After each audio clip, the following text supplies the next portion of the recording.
The WCNC Charlotte investigative team has been digging into any warrants or information about the suspect tied to this incident.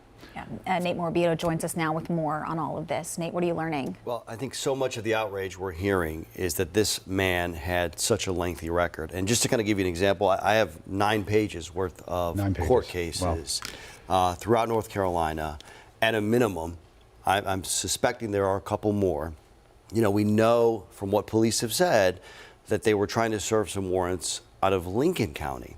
And I've been on the phone throughout the day with both Lincoln County and another county's clerk, trying to make some sense of, okay, what was this warrant?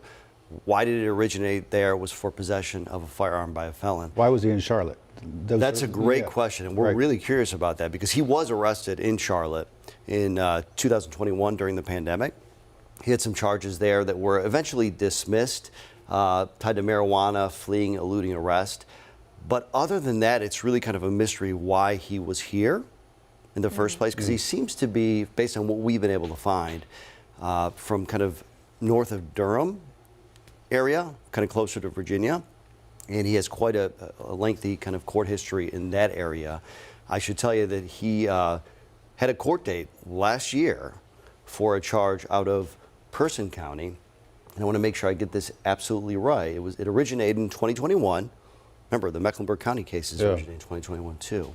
And this was for possession of a firearm by a felon and possession of marijuana. He didn't show up to court. So he was wanted, number one, there's an arrest warrant for him, we know, out of Person County for that specific issue. And who knows if they were able to find him, what would have happened. I mean, look at our court system right now, how delayed things are. And I'm still trying to get some bond documents too to figure out if there were concerns, if this man was a flight risk.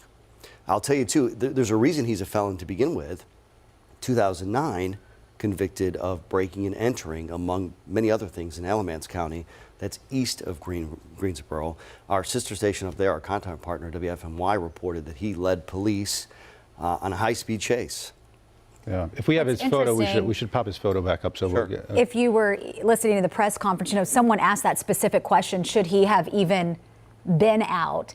And Chief Johnny Jennings talked about how overwhelmed the court system is now. It was his longest pause of the press conference. It was his longest pause, yes. And he came back and he said, I think we're overwhelmed. I don't have an answer. And I think he also said, I could tell you so many other cases of people that shouldn't be out as well.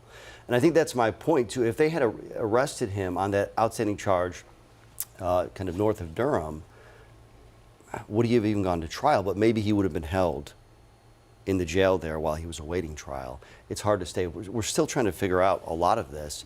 And I'll tell you, many of his prior charges were dismissed as well. And I think some people are angry about that. A lot of times it comes down to evidence. If prosecutors have evidence in these cases, do they have cooperating witnesses? Are these cases that they're pursuing, some of his Mecklenburg County charges, for example, where marijuana charges? And I've reported extensively that the DA has said, I'm not going to go after these Mecklenburg County marijuana charges. So there's that too. And I think what also is so interesting, and this should tell you a lot about this man, at least from what marshals have told us. I worked in Tennessee for a long time, and my friends at WBIR in Knoxville talked to a U.S. Marshal there, an actual U.S. Marshal right now, David Jolly. He's in the Eastern District of Tennessee. And he was trying to explain what these task forces do. And he says they are going after the most violent people. That is what they're mandated to do. Let's take a listen to him if we can. We're out there going after the worst of the worst. And, some of these guys are, they're not good guys, So we try to tactically handle situations so that minimizes any opportunities for the people we're going after to shoot at us or turn into a bad situation or those kind of things. But sometimes they happen because that's the type of people that we're dealing with. Last night, I was talking about kind of a rise in shootings of police officers. The Fraternal Order of Police wants people to know this is still very much a dangerous job. In fact, last year, 2023, reached a new high of police officers shot on the job, up by almost 50 shootings.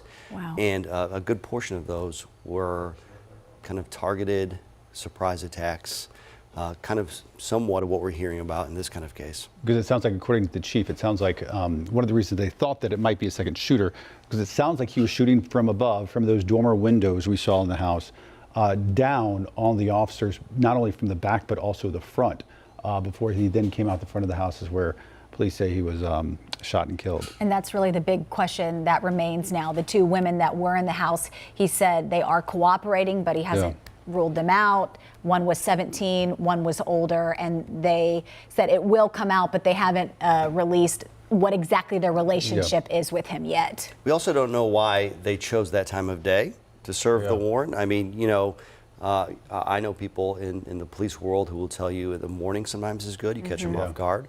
But maybe they had information that he would be there right then and there, and they thought that would be the best time.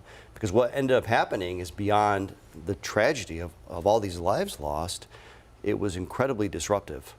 And I think a lot of people are wondering, and when we were hearing from people already, like, we want you to ask the tough questions.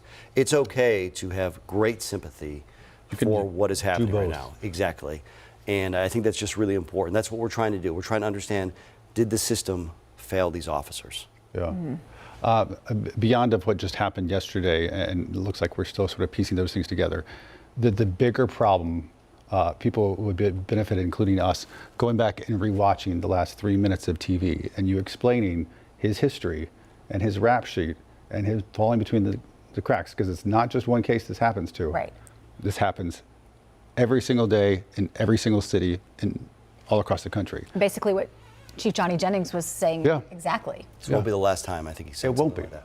All right, Nate, thanks. Nate, thank you. And as we continue to learn more about yesterday's tragic events and the trends that led to them, we'll share those updates both on air and inside the WCNC Charlotte mobile app. You can download that for free in the App Store and on Google Play.